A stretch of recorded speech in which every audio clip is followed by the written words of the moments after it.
অনুর আইবুড়ো ভাতের আগের দিন রাত জেগে মিস্টার জানা কিন্তু আমাকে মেহেন্দি করে দিয়েছে। দেখো তো কেমন হয়েছে মেহেন্দিটা। তারপরে পরের দিন সকাল সকাল ঘুম থেকে উঠে দুজনে রেডি হয়ে নিয়েছি, চলে যাচ্ছি সোজা মাসির বাড়িতে, মানে অনুর ওখানে। আর প্রথমে দেখতে পেলাম বড় মামাকে, দাদুকে, তারপরে ভিতরে ঢুকে দেখতে পেলাম মেসো, মাসি, মা, দিদা, ভাই সবাই বসে আছে আর একদম জমিয়ে আড্ডা মারছে। আর এই যে আমার মিট্টি রানী এখানে বসে বসে ফোন ঘাটছে। রুমে এসে দেখি তো আমাদের কোণে এখনো সাজগোজ কমপ্লিট হয়নি, তার দিদিও সাজগোজ করছে। এই যে আমাদের কোণে।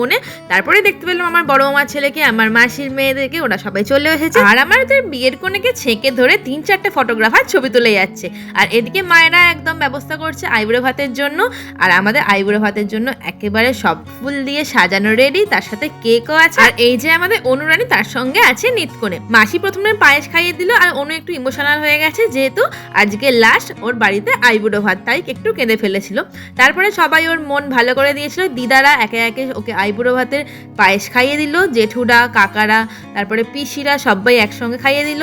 আর দিদি, জামাইবাবুও খাওয়ালো, পরপর সবাই একে একে পায়েস খাইয়ে দিল। তার সাথে সাথে আমাদের নিতকোণেকেও কিন্তু খাওয়াচ্ছিল। তারপরে বড় মাসি খাইয়ে দিল, আর বড় মাসি ওর বিয়ের গিফটটাও দিয়ে দিল, শাঁখা বাঁধানো।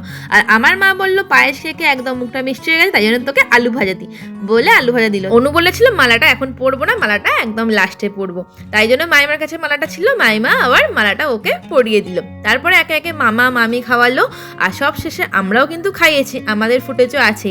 এবারে খাওয়াচ্ছে দাদু। দাদুও সুন্দরভাবে পায়েস না খাইয়ে পনির খাইয়ে দিল।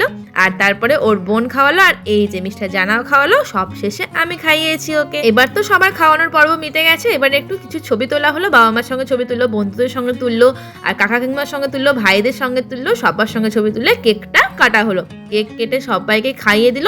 এবার অনুকে খেতে দেওয়ার পালা, অনু খেয়ে নিল। তারপরে আমরাও চলে গেলাম সোজা খেতে। অনু বসে গেল খেতে, আর আমরাও চলে গেলাম সোজা আমাদের লাঞ্চ করতে। এখানে দেখি বড় মাইমারা বসে গেছে খেতে, আমরাও বসে যাই টুকটুক করে। চলো এবার তোমাদের মেনুটা দেখাই। প্রথমেই পড়ে গেল ভাত, তার সাথে লেবু নুন তো আছেই, লাল শাক, তারপরে আছে শুক্তো, নেক্সট আছে পোস্ত ছড়ানো আলু ভাজা, ডাল, তারপরেই পড়ে গেল নবরত্ন বেগুন বাহার ছিল, সেটা তুলতে ভুলে গেছি। তারপরেই চাটনি, পাঁপড়, পায়েস দিয়ে আমাদের খাওয়া শেষ করলাম। খেয়ে উঠে আমরা সবাই মিলে বসে অনেক আনন্দ করেছি, অনেক গল্প করেছি। আর তারপরে অনুও ফ্রেশ হয়ে চলে এসেছে। আর এদিকে অনুর যেখানে বিয়ে হবে সেখানে সুন্দরভাবে আলপনা দেওয়া হচ্ছে। আর এই যে অনুও ফ্রেশ হয়ে চলে এসেছে। আর আমাদের মিট্টি রানী সুন্দর একটা নাচ দেখালো।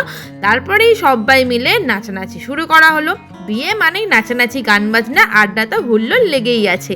তারপরে আমাকেও জোর করে টেনে নিয়ে গিয়ে নাচালো, আমিও একটু নাচলাম। নাচানাচি করে তো একদম সবাই হাঁপিয়ে গেছি, মাথার ঘাম পায়ে ফেলে দিয়েছে সবাই।